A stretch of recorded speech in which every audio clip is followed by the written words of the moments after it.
Hello, today I am doing the Draw It Again challenge. So last time I did this challenge, I picked a drawing that I remember quite liking when I finished it. This time I picked a drawing that I wasn't as happy when I finished and saw some issues that I wanted to improve. So here's the picture of the drawing. I think at this point it's about maybe 10 years old. I think I was about 14 when I drew it. And there were some things that I remember liking, and there's some things that I noticed that I would have wanted to fix. And I'll mention more detail on what issues I found and how I fixed them a bit later in the video. But first, I want to mention some things that I liked that I want to replicate in this new drawing. So first of all, I actually quite liked how I did the hair coloring. I thought it looked quite nice, like with the colors that I used. I liked how pastel and shiny it looks. It almost looks like it's made out of some sort of jelly. So I kind of want to replicate that sort of look in the new drawing as well. And I also wanted to keep the rough proportions. So for example, the bigger eyes that are kind of, I guess it's like a little bit anime style, but not 100%. It's like the shape of the eyes is realistic. They're just a bit bigger. But of course, it's not going to look exactly the same as the old drawing because the way that I draw faces in general has improved. Anyway, so now let's move on to the biggest issues that I saw in the old drawing that I wanted to modify a bit. So I think that the biggest issue that I wanted to change was the values. So when you look at the old drawing, you can see that the face isn't very clear. It almost kind of blends in on itself.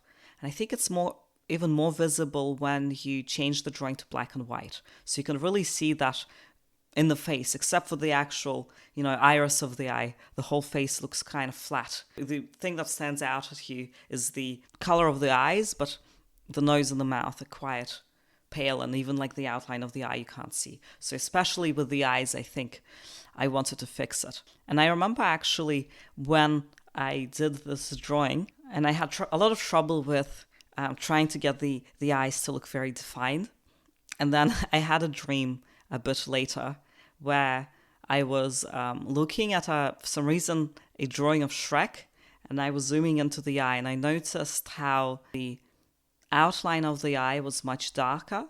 This was one of the first drawings that I tried doing without line art, so I wasn't sure how to make it stand out without line art, but it's a bit funny that looking in a dream, I kind of figured out that I just needed to put a bit more definition around the eyes. Now I'm going to kind of explain how I replicated the parts I liked of the older style. So first what I did is paint with flat colors. And one important thing that I did is I actually had separate layers for the skin and hair, since the shading for them would be different colors, of course. So I didn't want that to be an issue, like blending in with each other. So yes, I did those on separate layers. And then once I did colors, I used a really soft brush over it to do the general shading. So that includes the colored tips of the hair and some of the skin, that sort of thing. And then once I can tell where everything is meant to go, you can see that I kept the sketch layer on low opacity over the top. So that was just there temporarily so I can see where to color everything. Once I can see where everything is meant to go, I got rid of that sketch and started refining the shading a bit with a brush that wasn't soft.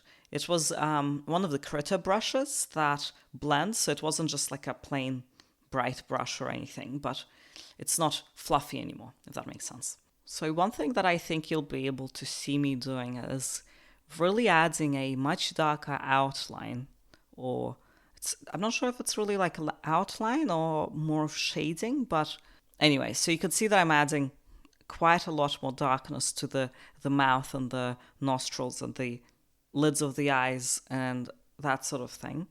So I think that's the biggest thing that the old drawing could have used, because that really helps with the facial features not blending into each other, if that makes sense. And of course, after I did all of that, I just cleaned up the shading, added some of the little spiky bits to the hair, so it's not just like one one blob looking thing, and I added some shines to the face and the hair as well.